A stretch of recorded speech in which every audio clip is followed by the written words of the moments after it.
People are often unreasonable and self-centered. Forgive them anyway.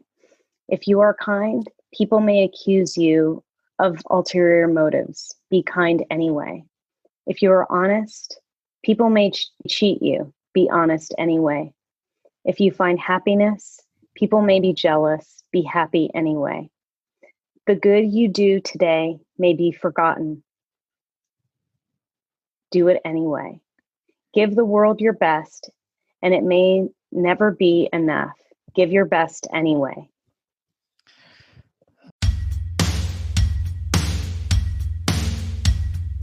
Hello, ladies and gentlemen. This is Nishant, and welcome to the Nishant Garg Show.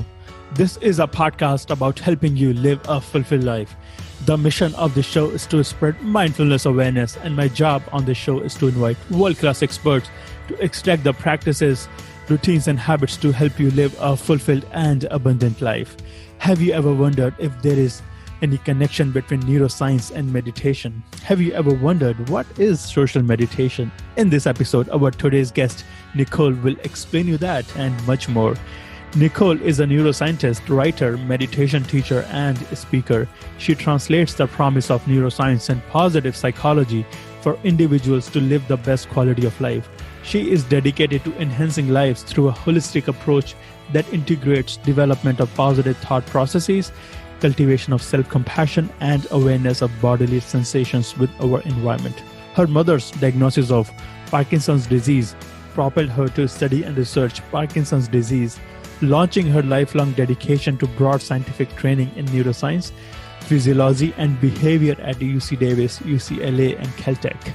Her latest research efforts focus on the neurodiversity, which encompasses the brain and body experiences of unique thinkers. Her mission is to deliver accurate information so you can choose the best practices to live a happy and healthy life. Please enjoy this wide-ranging conversation with Nicole. Nicole, welcome to the show. Thank you for having me. My pleasure. While going through your profile, while doing some homework on you, there are so many points that I found, and we'll do our best to cover as many points we can. There are so many things, and we'll see how far we can go. I was wondering if I could start with something. How would your mom describe what you do for a living? How would my mom describe what I do for a living? I think my mother would say, in her words, that Nicole uses her brightness to help others. I would say, in that most simplest form. That, yeah. Are you comfortable with talking about your mother's diagnosis of Parkinson's disease? Yeah, I am. I mean, she passed. She lived with it for close to 25 years, which really sparked my interest into neuroscience. And her diagnosis really kind of opened up my eyes in a lot of different ways as a society of how we look at people who have neurodegeneration and in some cases, terminal illnesses. And also the aspect with her diagnoses of being, over time losing speech and losing her voice in society. I think for me was really a space that kind of got into advocacy of really helping people find their light and their essence and how to bring that forward, even through physical and mental challenges people may be suffering from. Another piece of her diagnoses, because she was my mother and she cared for me so deeply, her main lesson, that I always felt my mother taught me was to treat each person as if they could teach you something. And that foundational way that she really saw each human being as a human being transformed my way that I kind of thought about neuroscience, where I felt that being a researcher in neuroscience and studying Parkinson's, that there was a great disconnect of what was happening with the laboratory, in the laboratory and the findings, and also what was happening with people who talk about it. You know, doctors were kind of not receiving the latest insights for medical science. You know, one of her earliest diagnoses, when she found out, the doctor told her, oh, just get ready in 10 years and, you know, get all your affairs in order. And, you know, that was somewhat debilitating for her. And at that same time, in that doctor's appointment, I asked the doctor, I said, well, aren't there things we can do? Can't she exercise? Can we do meditation? Can we try these different things? And, you know, he said, oh, it's progressive. It is what it is. And that was kind of a really old way of thinking. And at the time, you know, 20 years fast forward, you know, we are learning that meditation relieves pain. We're learning that meditation reduces anxiety and depression, things that are cornerstones of Parkinson's. We're learning that diet and your microbiome directly affects your mental capacity. It directly affects the way people can process foods and get energy and medications. And so for me, that was kind of when somebody says no, that was kind of my awakening, like, okay, we need to change our discussion around this diagnosis. We need to change. And more as her disease progressed, what I learned from a neuroscience standpoint was a lot of science, like modern psychology, aims to fix. And as I got deeper in my practice of meditation and very close to her passing, the biggest thing that I really gained from her diagnoses was all she ever wanted was me to be present with her. And that's what really put my path forward on how can I be a being that lives more presently and connect with the entire world in everything that I do. During the time of her diagnosis, were you aware of meditation practice? I was. I was practicing yoga. So yoga was sort of my very first introduction to meditation.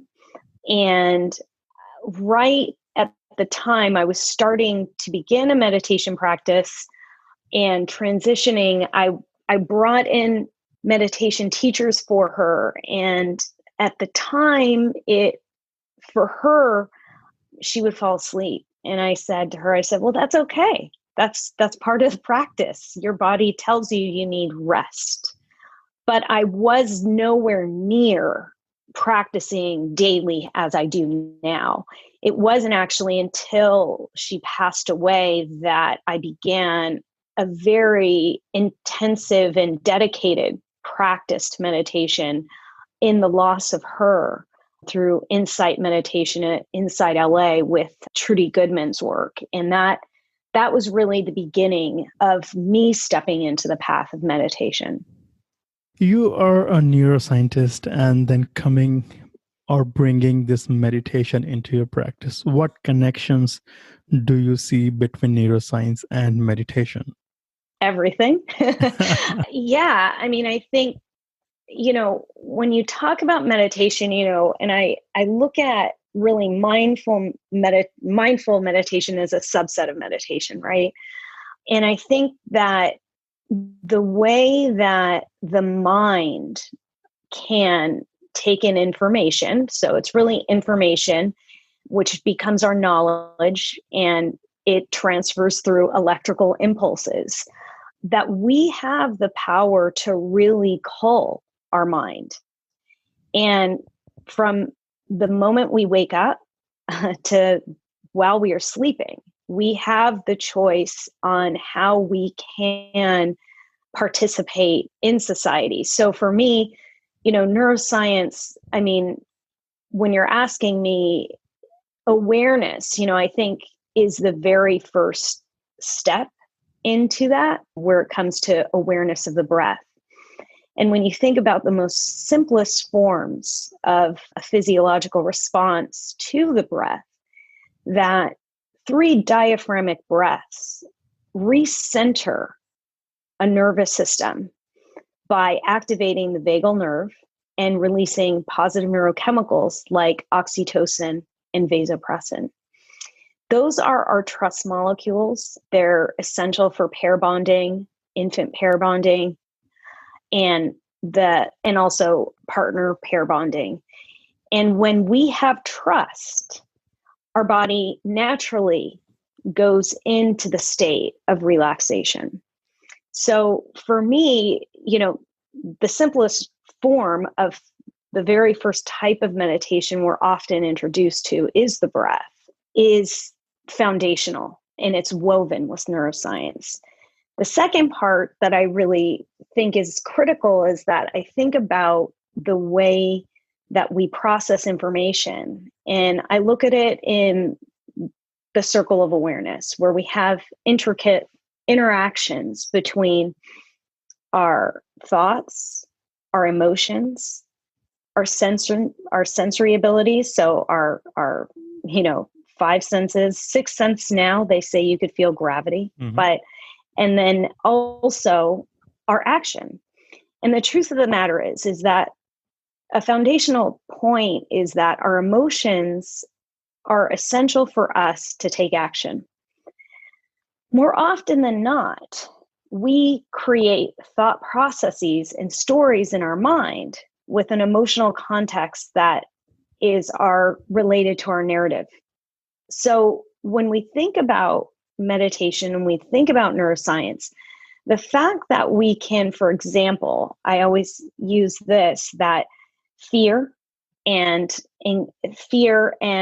anticipation elicit the same physiological response. You get sweaty palms, you get elevated heartbeat, you get increased blood pressure.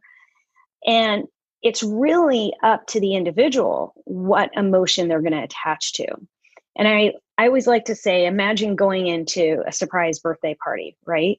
You could have surprise birthday party and you could have the array of emotions that are continuous, from joy to frustration to embarrassment to excitement. And it's really the individual's choice on what emotion they're going to attach to. And more often than not, when I think about the space where people are suffering, more often than not, people develop these emotional associations that correlate with maladaptive thought patterns and maladaptive behaviors, where it comes out as, anger, or the lower kind of more primitive emotional reactions. Not to say that anger or, something that, if, for example, you see something that's harmful to you, not to say that that's not a valid emotion, but more importantly, that people react out of suffering rather than their kind of higher ability. And so for me, it's really woven in the fact that we know that when people practice meditation and different types of mindfulness-based stress reduction, that there are significant brain changes that happen, where importantly, the prefrontal cortex, dorsolateral prefrontal cortex, really expands over time. And the lateral prefrontal cortex is very essential for us in many domains. It's critical for our morality. It's critical for our emotional valence, equanimity. It's essential for our ability to communicate effectively, and it has this very important implication in us kind of having that equanimity and balance. Yes. You mentioned about breath meditation. What kind of meditation do you prefer now these days? Well, I practice multiple meditations. So I use really the foundations of insight meditation. going into awareness of bodily sensations, kind of focused from Jack Kornfield right now, looking at our relations with our bodily sensations, our emotions. And so I begin each morning with a meditative practice through a guided meditation.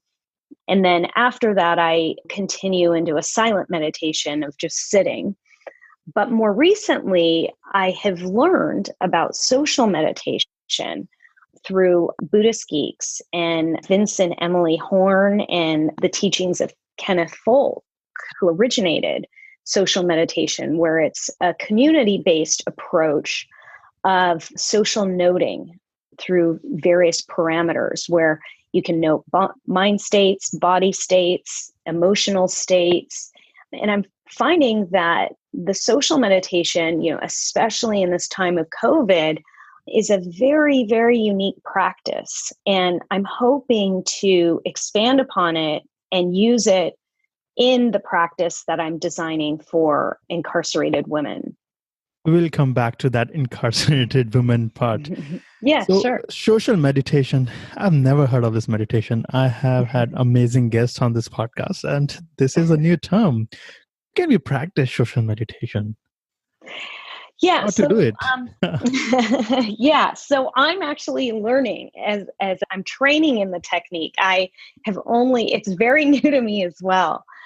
But Kenneth Folk, who designed it, kind of really found that there was a space where he said, stop practicing antisocial meditation, where people kind of sit and, sit in silent meditation collectively.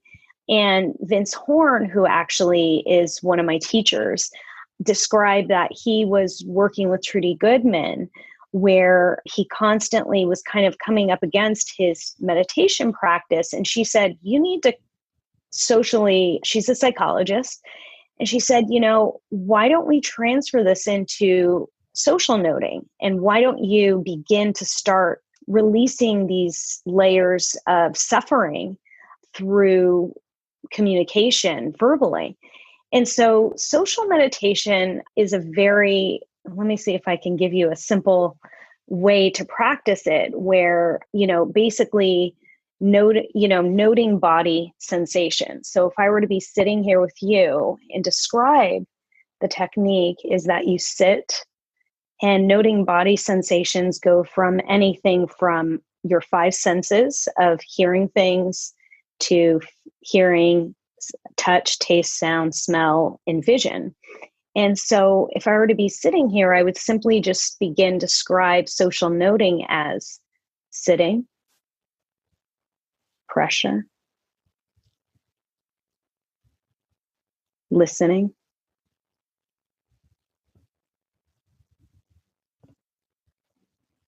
don't know. And so it's a way that you can go through noting body states, emotional states, and ways that you could go through identifying the practice. Their very first teaching is they teach you just noting the breath going in and out, where people breathe and go back and forth, in, out, in, out. And so it's basically where collectively people are participating. And a beautiful thing that I've kind of seen transfer into this practice is you can really visualize the impermanence that isn't only to you, that this impermanence that, Nishant can be sitting here and have, a little bit of pain in his ankle, but at the same time be smiling and be listening and, also be noting that there's, the sun may be setting where you are. And so it's that impermanence of how quickly the mind moves. And when you think about it, it's kind of come out in popular culture where we talk about people have close to 40 to 60,000 thoughts a day. That's based on 12 being awake, 12 to 14 hours. There's no way that it's been like an estimation and a calculation, but to pay attention to the fact that that's how many thoughts we can have and what constitutes a thought. So, So I hope that answered what you were asking. It does, to an amazing extent. We have talked about thoughts, maladaptive thoughts, negative thoughts. What could be the practices to cultivate positive thoughts in our daily life? Yeah. So a couple of things that I really like to hone into is, I talk about emotions, and there was this fantastic study where they kind of show the length of emotions people experience. And they found that, for example, an emotion like gratitude could last up to 5 hours. Sadness can last up to 130 hours. And the reason why I do think, and the reason I'm bringing up sadness, is that I think it's sort of like having to retrain your brain of loss and disappointment. And so the way that you could kind of really retrain the brain is by inducing more positive thoughts, not necessarily lying to yourself, but taking in the good, focusing on a gratitude practice. I highly talk about gratitude in the fact that just noting 5 things you're grateful for can shift your mood for up to 5 hours. It can also, over time, spending 30 days introducing gratitude into your life every day, that increases your happiness by Wow. 13%. And so it's really, you have the power to kind of shift that awareness. And so that's one practice I really try to hone people into. I would like to ask you, what's your gratitude practice? Do you write, or do you just visualize? Do you just think about it? What do you do? I do it in multiple ways. I do a gratitude meditation where I can sit and just silently close my eyes and think about things that I'm grateful for and let them come to my awareness. I do a lot of journalistic writing, and I practice, especially if I notice I'm feeling kind of boxed in, I say, okay, write an entire page, things you're grateful for. And then I think just sometimes being in the present moment, taking a walk, going into the grocery store, that there's an ability to have gratitude that I can buy groceries, the gratitude that there is a palm tree outside my window right now, so the gratitude that I'm capable to walk. So sometimes the most simplistic things, gratitude for having a doormat, so it doesn't have to be, that great gratitude, like I'm grateful for my family and, but it could be, being grateful for freedom, so yeah. So those are the ways that I practice. And especially, I have a teenage son, and teenagers, that they have their own mind, and definitely when they, they want to figure things out, they want to tell you how the world's going to be. And I say, step back, tell me 5 things you're grateful for, to kind of recenter the mind and the mood of what he has in front of him. Do you talk about meditation with your son? I do. And when he was younger, he was definitely more open to it. And now, because he's developing and I let him, I really do believe we have each of our own botanical growth and spiritual growth, that you can't force it on anybody. But I do sometimes, if he is stressed out, I'll just guide him through a meditation verbally, and he doesn't really know what's happening until he's in the middle of it. What is that guided meditation practice you do with him? I just tell him to close his eyes and center his breath. We begin to breathe, and then I just slowly take him through a guided meditation. And so he's sort of... If somebody who is listening to this podcast, they might be thinking, are we listening to a neuroscientist or to a mindfulness meditation teacher? Yeah. Well, as a neuroscientist, I know how critical it is. The other thing I do know for him is he'll say, Mom, I run, and that's when I get into my meditation. That's when I go on my flow, is I do mindful running. And that I do understand. I understand that physiologically we're all set at different, we have different baselines. And some people, part of my work is I work with kids with ADHD, and they say, how do I get my kid? And I said, sometimes it's as simple as just taking a walk and letting them be aware of their surroundings, teaching them just to listen. Can you listen? Can you hear the wind? And that's enough. I think more often than not, so many people think meditation of sitting at top of a mountain, right? And being in perfect harmony. The problem is when you come down from the mountain, life is chaos. And we really need, it's living in each moment, right? Of, am I going to be sending this email, and am I mindful about sending this email? Exactly. There is this Indian Jesuit guru who died in 1987, Anthony DeMello. He talks about that. When we talk about and when we think about the future, when we think about the next hour, we feel anxiety, we feel stressed, we feel we can do it. But when we focus on this present moment, it's never tough. That present moment always passes. There is no suffering in the present moment. No. It's Yeah, just that's when we beautiful. think about the future, we get tensed. Yeah, because I think that there's the disconnect that and the illusion of control, right? And I Yeah. think that's another point you point out is like with meditation is our attachments, right, to the future and what we expect the future to behold for us, and the positive and the negative, and if it doesn't happen a certain way. And I think that's exactly right, releasing those attachments. Yes. Nicole, you are a busy person, very busy person. How do you cultivate calm into your life?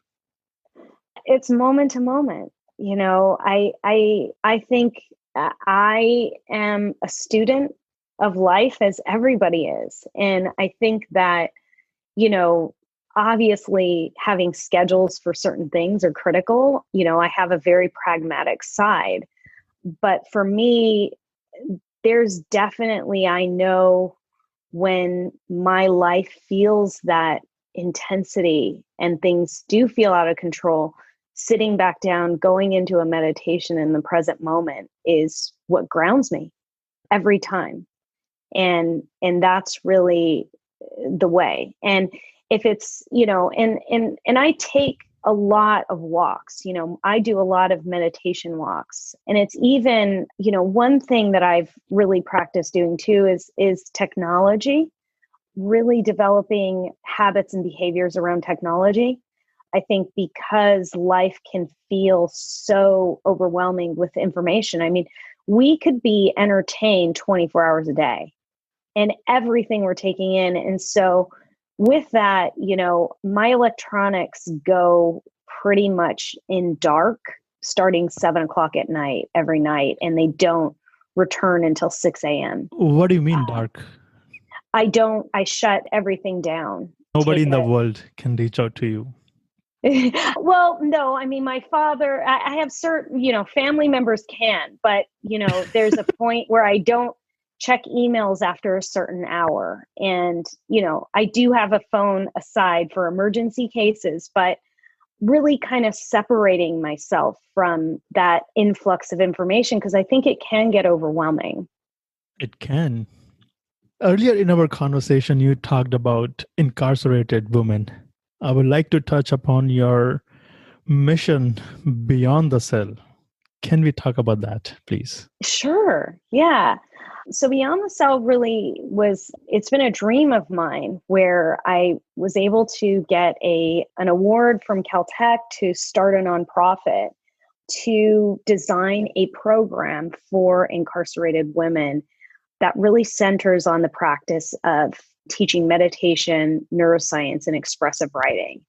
And the reason I chose those forms is that I firmly believe education, not incarceration, and that we have the power and the ability to change our neural patterns. I feel that, in my research of what I learned, 73% of incarcerated women have a brain injury. Of that 73%, 18% of those women have had more than 6, traumatic brain injuries. And those are physical injuries. So we're not even talking about the emotional scarring, the emotional pains that people are suffering. Emotional trauma. Yeah. And I firmly believe in that, that these kind of programs of not only meditation, but providing people with the foundations of neuroscience where people can really understand what is an emotional response versus, a response using metacognition, right? Being able to teach people how they can express their voice if they're suffering through therapeutic writing, teaching them practices like gratitude, mindful breath, and ways to kind of empower them in their being and really reach out and teach them how they can heal their scars and also find places of security and safety. The other thing, in my research, having met with Father Greg Boyle, who's one of my, he's a living saint, he said to me, a lot of people always say these people who are incarcerated are looking for community. And it's not they're looking for community. They are pushed into this life by society and what they're living in. Nobody chooses a life of incarceration. They have chosen, they have become in part of behaving because they're suffering. They have these patterns that they need to be retrained. And I firmly believe that it has to begin with the individual who wants to be present and make that transformation. But I feel that meditation is one of the key components for them to be able to be aware and move into the path of freedom and liberation. So in this mission, we have 3 practices: guided meditation, second is understanding our mind, experiencing reactions, emotional conditioning, and the third practice is creative therapeutic writing. What does this therapeutic writing look like? Yeah. So, well, part of it, and there is another piece where I bring in literature for them to read, where I've created a curriculum that's very specific, authors that I want them to read and learn from. But most, and part of it is to give them books. I feel like if people have books in their hands, that's knowledge is the one way to transform. What are those authors? They range from Lydia Yuknovich to Maya Angelou to Oliver Sacks to Jack Kornfield. I have a series of, let's see, I have them all over here. I have Amy Cuddy, Susan Cain. Who else? Oh, another author is Julie Lithcott-Hames. And so I tried to get an array of authors that kind of, where I pick specific pieces from their writing for them, where I create a therapeutic exercise where it's, a simple exercise would be, tell me in one way that you succeeded, to kind of focus on something where they have reached a place of empowerment, and to recognize that they can in the future attain that. Or, tell me, for example, 10 things you're going to do when you get out of prison. And so simple exercises to get them into places of hope and imagination. We know that positive imagination conquers fear. So if we can replace the fear mind with positive imagination, we can really create hope. And most importantly, as I was talking about length and duration of hope, of emotions, hope lasts 24 hours.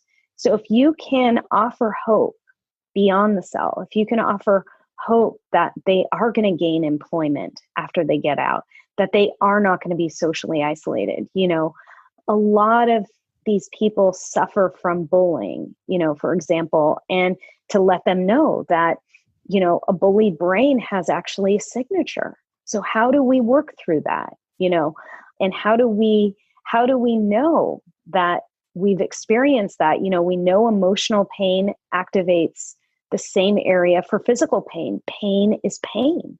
So how do we, instead of go to our pain stories, and how do we rise above and release that pain and cultivate empowerment, Yes. cultivate hope? You say that these practices can be used in transforming other areas of our life, not just in beyond the cell mission. Yeah. Oh, I believe that. Yeah. I feel that it's really meant for anybody, but my mission is to work with this vulnerable population because I feel they need it the most in this moment. Yeah.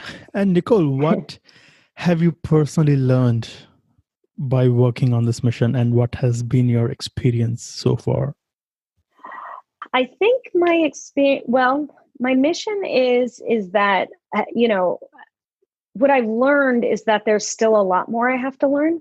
I think that, I'm open to adapting the program to meet the participants at each time where they're at, and really having flexibility and adaptability, and to really allow it to be a collective experience rather than me as the teacher, me as the, co-student of life, where through their stories and through their missions and what they decide, how do we collectively repair and grow together? Do you go through struggles while working in this mission? Oh yeah. I mean, I think, when I started out, it's been a challenge in the sense that the prisons have closed. So I have not been able to get my program in. So that's been the biggest thing. And when I've already run a pilot with a group, but I haven't really I think my level of patience, and I have to tell myself patience, time, it's going to, and it's taught me, how to, change my idea that, potentially recording everything. And if I record it, it could be kind of taught across more populations. So, I definitely, there are struggles, of course, when you're trying something new, and there's a lot of growth. There's a lot of failure. There's a lot of trying things. When I first began the program, I had, 20 sort of exercises, and I pulled out 6 of them. And then now I'm kind of redesigning, and I'm working on a module centered on forgiveness. I was really afraid to bring in forgiveness because I thought, forgiveness is tricky. And I am still a student of forgiveness. Can I ask you something deeper? Yeah, sure. Is there anybody in your life you have not forgiven? Completely forgiven. I would say the person that I have the hardest time forgiving is myself. I think I can see other people, and I do feel that when actions have happened, that I could see that there's a level of suffering within them. And I would say that Jack Kornfield has been a pivotal teacher for me in recognizing the layers of forgiveness for myself, for forgiving others, in terms of, he has this beautiful statement that in one of his teachings where he says, you could be angry at somebody and not forgiving them, and they could be all the way in vacation in Hawaii having the time of their life. Yeah. And who's suffering? You. You are drinking the poison and believing that somebody else will die. Yeah. And so I think that has been really transformational for me. And, and as you're saying, like the poisons, Tenzin Wangyal Rinpoche, he's been another one of my teachers, a Bun teacher, and he really talks about how anger, which I think anger and forgiveness are in or lack of forgiveness, are in alignment. And that's one of the poisons, because I think anger gives you that justification. And so I would say when it comes to everyone else, I do feel like I see that forgiveness. I would say the hardest forgiveness for me is the judgment of myself. And then I judge myself, and then I go back. Oh, just about making mistakes or being imperfect, or I'm with you, Nicole. I'm super imperfect. I do not want to be perfect. So yeah.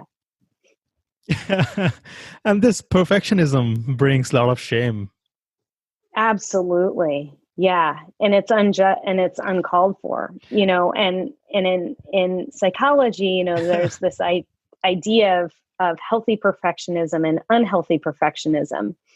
And healthy perfectionism is high striving, but you're not attached to the outcome. So it's sort of like a meditation, if you think about it, right? Like meditation, you do your best, but you let go of the outcome. Unhealthy perfectionism really is the center of the self-criticism on top of high striving. And so I would say that's one of my areas that... Yeah. And Nicole, if you were perfect, you will not publish your book, Insight into a Bright Mind, isn't it? Right. And if Jack Canfield would be listening to this segment of conversation, he would say, I'm sure, cultivate more self-compassion.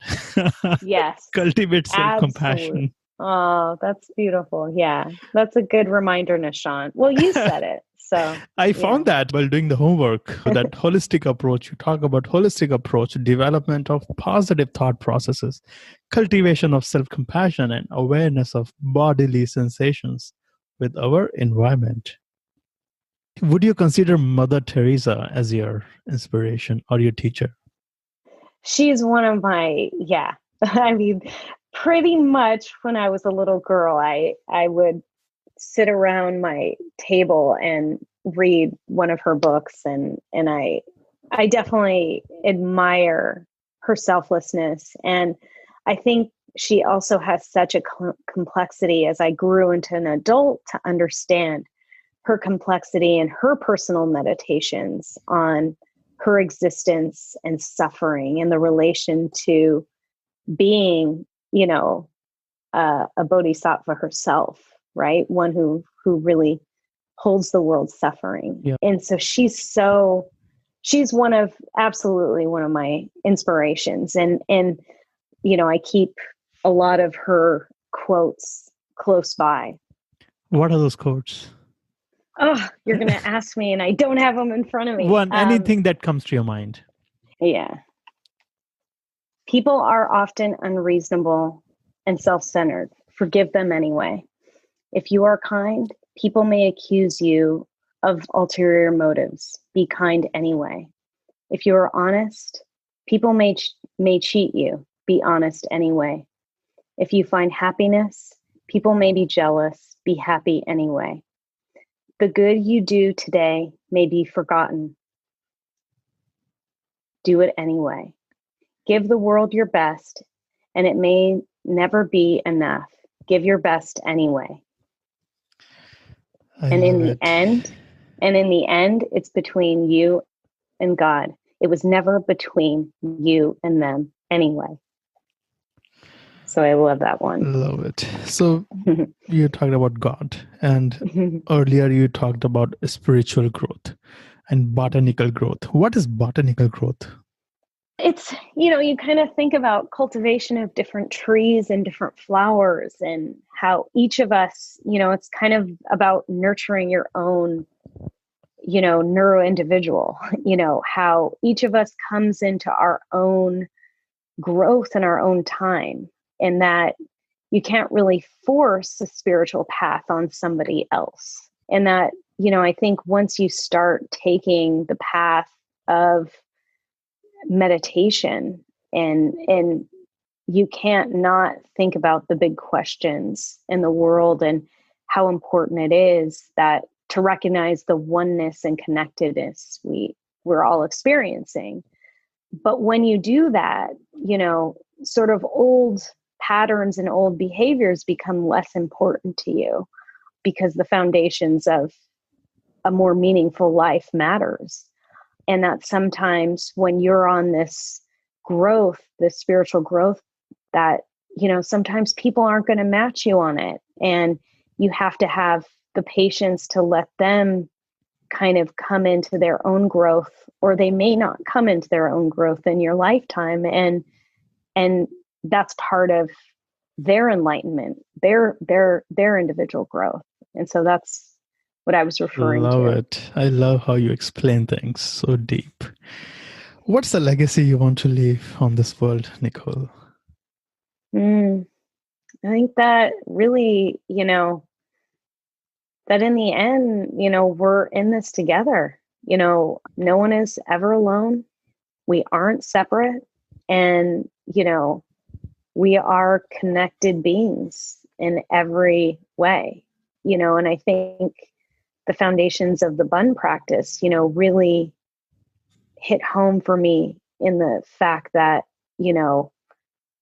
there's this illusion that we're separate. There's this illusion that we, are these individuals. And we do have individual biology. We do have neuro-individual physiology. But when it comes down to it, that we're really part of a collective, and it's our responsibility. Yeah. And before I ask you my last question, I want to ask you, where can people learn more about your work, where they can find you? Where would you want them to direct towards your work? Yeah, I mean, they could go to NicoleTetreault.com or Awesome Neuroscience, or they can go to Beyond the Cell if they're really interested in the program that I'm designing for incarcerated women. And we'll put all this information in the show notes so that people can learn more about your work. Yeah, great. Awesome. Yeah. And my last question, it's your choice if you want to answer or you want to pass. What would your present self would say to your mom? Thank you. Thank you for everything. Thank you so much, Nicole. Thank you so much. And that I love her. And I love her, but she knows that. So, but thank you, and I love her. No. Thank you, Nicole. It was so amazing. Wonderful talking to you. My pleasure. Oh, thank you, Nishant. It was a pleasure. And I learned so much from you. Thank you. Thank you for listening to this podcast episode today. If you did enjoy this, please subscribe to this podcast on Apple Podcast, or you can visit https://nishantgarg.me, NISHANTGARG.me. You can also share this episode with your loved ones to help them live a fulfilled life. You are not alone in this journey. We all struggle in life. There is no shame in talking about it. I go through my highs and lows. I get depressed, and these practices help me in living a resilient life. You can also do this. You got this. Don't judge yourself. You are doing the best you can. And thank you so much again.